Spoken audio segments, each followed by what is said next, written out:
Sedang bertugas demi negara, anggota BRIMOB ini mendapat kabar ibundanya meninggal. Kisah yang menyentuh hati dialami oleh anggota Den Gegana Sat BRIMOB Polda Sulteng. Sedang bertugas untuk negara pada Ops Madago Raya mendapat berita duka Selasa. Pagi 17 Mei 2022, ibu kandung Baratu Ardino meninggal dunia. Ketika selesai bertugas, ia bergegas pulang ke rumah ibundanya dan baru tiba pada Selasa malam di rumah duka. Tampak dalam video, ia juga memberikan penghormatan terakhir pada ibundanya. Selain itu, ia terduduk lemas dan menangis jadi-jadinya di depan ibunya.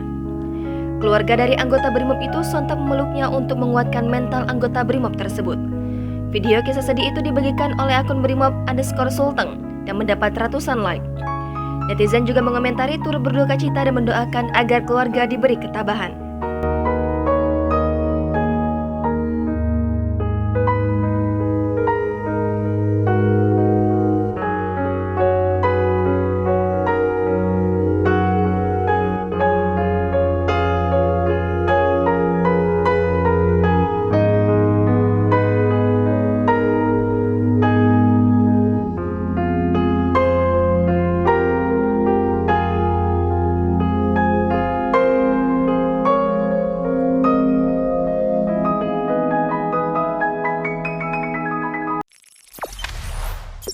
Jangan lupa subscribe, share, komen, dan like ya.